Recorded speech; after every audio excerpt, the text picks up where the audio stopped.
ಮಂಡ್ಯ ಲೋಕಸಭಾ ಚುನಾವಣೆಗೆ ಸಂಬಂಧಪಟ್ಟಂತೆ ಸುಮಲತಾ ಬೆಂಗಳೂರಿನಲ್ಲಿ ಬಿಜೆಪಿಯ ಹಿರಿಯ ನಾಯಕ ಎಸ್ಎಂ ಕೃಷ್ಣರನ್ನ ಭೇಟಿಯಾಗಿ ಮಾತುಕತೆ ನಡೆಸಿದ್ದಾರೆ. ಸುಮಾರು ಅರ್ಧ ಗಂಟೆ ಕಾಲ ನಡೆದ ಇವರಿಬ್ಬರ ನಡುವಿನ ಮಾತುಕತೆಯಲ್ಲಿ ಸುಮಲತಾ ಕೃಷ್ಣರ ಕಾಲಿಗೆ ನಮಸ್ಕರಿಸಿ ತಮಗೆ ಬೆಂಬಲ ನೀಡುವಂತೆ ಮನವಿ ಮಾಡಿದ್ದಾರೆ. ಕ್ಷೇತ್ರದಲ್ಲಿ ಬಿಜೆಪಿಯಿಂದ ಅಭ್ಯರ್ಥಿಯನ್ನ ಕಣಕ್ಕೆ ಇಳಿಸದಿದ್ದರೆ ನೀವು ನನ್ನ ಪರವಾಗಿ ಪ್ರಚಾರಕ್ಕೆ ಆಗಮಿಸಬೇಕು ಅಂತ ಕೋರಿದ್ದಾರೆ. ಇನ್ನು ಈ ಸಂಬಂಧ ಹಿರಿಯ ನಾಯಕ ಎಸ್ಎಂ ಕೃಷ್ಣ ಹಾಗೂ ಸುಮಲತಾ ಜಂಟಿ ಸುದ್ದಿಗೋಷ್ಠಿ ನಡೆಸಿದ್ರು. ಈ ವೇಳೆ ಮಾತನಾಡಿದ ಎಸ್ಎಂ ಕೃಷ್ಣ, ಸುಮಲತಾರಿಗೆ ಬೆಂಬಲ ನೀಡುವ ಬಗ್ಗೆ ಬಿಜೆಪಿ ಹೈಕಮಾಂಡ್ ಜೊತೆ ಮಾತನಾಡ್ತೇನೆ. ಅಲ್ಲದೆ 18ನೇ ತಾರೀಕು ಸುಮಲತಾ ತಮ್ಮ ಅಂತಿಮ ತೀರ್ಮಾನ ತೆಗೆದುಕೊಳ್ತೇನೆ ಎಂದಿದ್ದಾರೆ. ಅದಾದ ಬಳಿಕ ಎಲ್ಲ ಪ್ರಶ್ನೆಗೂ ಉತ್ತರ ಸಿಗುತ್ತೆ ಎಂದರು. ಮೇಲಾಗಿ ಈ ನಿಟ್ಟಿನಲ್ಲಿ ಪಕ್ಷದ ತೀರ್ಮಾನವೇ ಅಂತಿಮ ಅಂತ ತಮ್ಮ ನಿಲುವನ್ನ ಎಸ್ಎಂ ಕೃಷ್ಣ ಸ್ಪಷ್ಟಪಡಿಸಿದ್ದಾರೆ.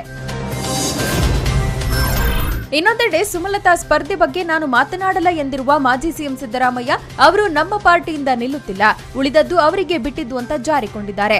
ಮೈಸೂರಿನಲ್ಲಿ ಮಾತನಾಡಿದ ಅವರು ತುಮಕೂರು ಕ್ಷೇತ್ರವನ್ನ ಜೆಡಿಎಸ್ಗೆ ಬಿಟ್ಟುಕೊಟ್ಟ ವಿಚಾರಕ್ಕೆ ಸಂಬಂಧಪಟ್ಟಂತೆ ನಾನು ಇಲ್ಲಿಯವರ ಜೊತೆಗೆ ಮಾತನಾಡುವುದಿಲ್ಲ, ರಾಜ್ಯ ಕಾಂಗ್ರೆಸ್ ಉಸ್ತುವಾರಿ ವೇಣುಗೋಪಾಲ್ ಜೊತೆಗೆ ಮಾತನಾಡ್ತೀನಿ ಅಂದ್ರು. ಚಾಮರಾಜನಗರ ಕ್ಷೇತ್ರದಿಂದ ಕಣಕ್ಕಿಳಿಯಲು ಹಿರಿಯ ನಾಯಕ ಶ್ರೀನಿವಾಸ್ ಪ್ರಸಾದ್ಗೆ ಇಷ್ಟವಿಲ್ಲ. ಆದರೆ ಅವರೇ ಕ್ಷೇತ್ರದಿಂದ ಸ್ಪರ್ಧೆ ಮಾಡಬೇಕನ್ನುವ ಒತ್ತಾಯ ಇದೆ. ನಾವು ಕೂಡ ಒತ್ತಾಯ ಮಾಡಿದೆವು. ಚಾಮರಾಜನಗರದಿಂದ ಅವರು ಸ್ಪರ್ಧೆ ಮಾಡಿದ್ರೆ ದೊಡ್ಡ ಅಂತರದಿಂದ ಗೆಲ್ಲಬಹುದು. ಬಹುತೇಕ ಅವರೇ ಚಾಮರಾಜನಗರದ ಬಿಜೆಪಿ ಅಭ್ಯರ್ಥಿ ಅಂತ ಬೆಂಗಳೂರಿನಲ್ಲಿ ಬಿಎಸ್ ಯಡಿಯೂರಪ್ಪ ತಿಳಿಸಿದ್ದಾರೆ. ಇನ್ನೊಂದೆಡೆ ಸುಮಲತಾರ ಅಂತಿಮ ನಿರ್ಣಯ ಹೊರಬಿದ್ದ ನಂತರವೇ ಅವರಿಗೆ ಬೆಂಬಲ ನೀಡುವ ಬಗ್ಗೆ ತೀರ್ಮಾನಿಸ್ತೀವಿ ಅಂದ್ರು. ಮತ್ತೊಂದೆಡೆ ತುಮಕೂರು ಕ್ಷೇತ್ರ ಕೈಬಿಟ್ಟು ಹೋಗಿರೋದಕ್ಕೆ ಗರಂ ಆಗಿರುವ ಡಿಸಿಎಂ ಪರಮೇಶ್ವರ್ ನಿನ್ನೆ ಮಾಜಿ ಪ್ರಧಾನಿ ದೇವೇಗೌಡರನ್ನ ಕ್ಷೇತ್ರ ವಾಪಸ್ ನೀಡುವಂತೆ ಕೇಳಿದ್ರು. ಇದಕ್ಕೆ ದೇವೇಗೌಡರು ನಿರಾಕರಿಸಿದ ಬೆನ್ನಲ್ಲೇ ಪರಮೇಶ್ವರ್ ಸಿಎಂ ಕುಮಾರಸ್ವಾಮಿ ಜೊತೆಗೂ ಈ ಬಗ್ಗೆ ಚರ್ಚೆ ನಡೆಸಿದ್ದಾರೆ. ಅಲ್ಲದೆ ಮಲ್ಲಿಕಾರ್ಜುನ್ ಖರ್ಗೆ ಬಳಿಯೂ ಈ ಸಂಬಂಧ ಮಾತುಕತೆ ನಡೆಸಿದ್ದಾರೆ. ಬಳಿಕ ದೇವೇಗೌಡರು ತುಮಕೂರಿನಲ್ಲಿ ಕಣಕ್ಕಿಳಿದರೆ ನಮ್ಮ ಅಭ್ಯಂತರ ಇಲ್ಲ, ಆದರೆ ಬೇರೆಯವರಿಗೆ ಟಿಕೆಟ್ ಕೊಡೋದಾದ್ರೆ ಕ್ಷೇತ್ರ ನಮಗೆ ನೀಡಲಿ ಎಂದಿದ್ದಾರೆ. ಚುನಾವಣಾ ಅಕ್ರಮದ ಮೇಲೆ ಕಣ್ಣಿಟ್ಟಿರುವ ಐಟಿ ಅಧಿಕಾರಿಗಳು ಗ್ರಾಮೀಣಾಭಿವೃದ್ಧಿ ಇಲಾಖೆಯ ಎಕ್ಸಿಕ್ಯೂಟಿವ್ ಇಂಜಿನಿಯರ್ ನಾರಾಯಣಗೌಡ ಪಾಟೀಲ್ ಗುತ್ತಿಗೆದಾರರಿಂದ ಕಂತೆ ಹಣ ಪಡೆಯುತ್ತಿದ್ದಾಗ ರೇಡ್ ಮಾಡಿದ್ದಾರೆ. ಬೆಂಗಳೂರಿನ ಖಾಸಗಿ ಹೋಟೆಲ್ನಲ್ಲಿ ನಡೆದ ದಾಳಿಯಲ್ಲಿ ಸುಮಾರು 2 ಕೋಟಿ ರೂಪಾಯಿ ಹಣ ಜಪ್ತಿ ಮಾಡಲಾಗಿದೆ. ಇನ್ನೊಂದೆಡೆ ಹಾವೇರಿಯಲ್ಲಿ ದಾಳಿ ನಡೆಸಿರುವ ಅಧಿಕಾರಿಗಳು 25 ಲಕ್ಷ ರೂಪಾಯಿಗೂ ಹೆಚ್ಚು ಹಣ ಜಪ್ತಿ ಮಾಡಿದ್ದಾರೆ. ಈ ಹಣವನ್ನ ಚುನಾವಣಾ ಪ್ರಚಾರಕ್ಕಾಗಿ ಪಡೆಯಲಾಗ್ತಿದೆ ಅನ್ನುವ ಆರೋಪ ಇದೆ. ನ್ಯೂಜಿಲೆಂಡ್ನ ಮಸೀದಿಯಲ್ಲಿ ಉಗ್ರರು ಗುಂಡಿನ ದಾಳಿ ನಡೆಸಿದ್ದಾರೆ. ಕ್ರೈಸ್ಟ್ ಚರ್ಚ್ ಎಂಬ ಪ್ರದೇಶದಲ್ಲಿದ್ದ 2 ಮಸೀದಿಗಳ ಮೇಲೆ ನಡೆದ ಗುಂಡಿನ ದಾಳಿಯಲ್ಲಿ 27ಕ್ಕೂ ಹೆಚ್ಚು ಮಂದಿ ಮೃತಪಟ್ಟಿದ್ದಾರೆ. ಈ ವೇಳೆ ದಾಳಿ ನಡೆದ ಮಸೀದಿಯ ಬಳಿ ಬಾಂಗ್ಲಾದೇಶ ಕ್ರಿಕೆಟ್ ಟೀಮ್ ವಾಸ್ತವ್ಯ ಹೂಡಿತ್ತು. ಅದೃಷ್ಟವಶಾತ್ ಅವರೆಲ್ಲರೂ ಸೇಫ್ ಆಗಿದ್ದಾರೆ ಅಂತ ಬಾಂಗ್ಲಾ ಕ್ರಿಕೆಟ್ ಬೋರ್ಡ್ ಟ್ವೀಟ್ ಮಾಡಿದೆ. ಅಲ್ಲದೆ ಈ ಹಿನ್ನೆಲೆ ಇವತ್ತು ನಡೆಯಬೇಕಿದ್ದ ಮ್ಯಾಚ್ ಅನ್ನು ರದ್ದು ಮಾಡಲಾಗಿದೆ.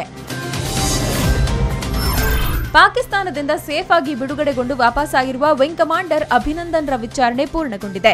ಸೇನೆಯ ಡಿಬ್ರೀಫಿಂಗ್ ಪ್ರಕ್ರಿಯೆ ಮುಗಿದಿದ್ದು ಅಭಿನಂದನ್ರನ್ನ ರಿಲೀವ್ ಮಾಡಿದೆ. ಅಲ್ಲಿನ ವೈದ್ಯಾಧಿಕಾರಿಗಳು ಸಿಕ್ ಲೀವ್ ಪಡೆದು ವಿಶ್ರಾಂತಿ ಪಡೆಯುವಂತೆ ಸೂಚಿಸಿದ್ದಾರೆ. ವೈದ್ಯಾಧಿಕಾರಿಗಳ ಮಂಡಳಿಯು ಅಭಿನಂದನ್ ಮೆಡಿಕಲಿ ಫಿಟ್ ಆದ ಬಳಿಕ ಪೈಲಟ್ ಆಗಿ ಮುಂದುವರಿಸುವ ಬಗ್ಗೆ ತಿಳಿಸುತ್ತೇವೆ ಎಂದಿದ್ದಾರೆ.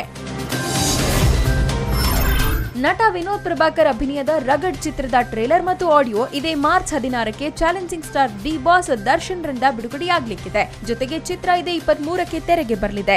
ವಿನೋದ್ಗೆ ಸದಾ ಜೊತೆಯಾಗಿ ನಿಂತು ಅವರ ಚಿತ್ರಗಳಿಗೆ ಕ್ಲಾಪ್ ಮಾಡೋ ದರ್ಶನ್ ಇಲ್ಲೂ ವಿನೋದ್ಗೆ ಜೊತೆಯಾಗಿದ್ದಾರೆ.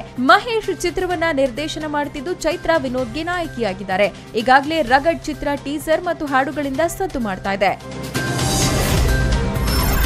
ಮಾರ್ಚ್ 17ರಂದು ಪುನೀತ್ ರಾಜ್ಕುಮಾರ್ ಹುಟ್ಟುಹಬ್ಬ. ಈ ಬಗ್ಗೆ ವಿಡಿಯೋ ಮಾಡಿ ಅಭಿಮಾನಿಗಳಲ್ಲಿ ಪುನೀತ್ ಒಂದು ಮನವಿ ಮಾಡಿದ್ದಾರೆ. ಈ ಬಾರಿ ಮನೆ ಹತ್ತಿರ ದಯವಿಟ್ಟು ಬರಬೇಡಿ, ಯಾಕಂದ್ರೆ ನಾನು 16ರಂದು ಮನೆಯಲ್ಲಿ ಇರೋದಿಲ್ಲ, ಹೊರಗಡೆ ಇರ್ತೀನಿ. ಬರ್ತ್ಡೇಗೆ ಯಾರು ಹಾರ, ಕೇಕ್, ಹೂಗುಚ್ಚ ತರಬೇಡಿ. ಅದು ನನಗೆ ಸೇರದೆ ಹಾಳಾದ್ರೆ ನನಗೂ ಬೇಜಾರಾಗುತ್ತೆ, ನಿಮಗೂ ನೋವಾಗುತ್ತೆ. ಅದರ ಬದಲು ಅದಕ್ಕೆ ಕೊಡೋ ಹಣವನ್ನ ಒಳ್ಳೆ ಕೆಲಸಕ್ಕೆ ಬಳಸಿ ಎಂದಿದ್ದಾರೆ. ಪ್ರತಿ ವರ್ಷ ಬರ್ತ್ಡೇ ಹಿಂದಿನ ದಿನವೇ ಅಪ್ಪು ನಿವಾಸದ ಮುಂದೆ ಫ್ಯಾನ್ಸ್ ಜಮಾಯಿಸ್ತಾ ಇದ್ರು. ಹೀಗಾಗಿ ಅಪ್ಪು ಮನವಿ ಮಾಡಿದ್ದಾರೆ.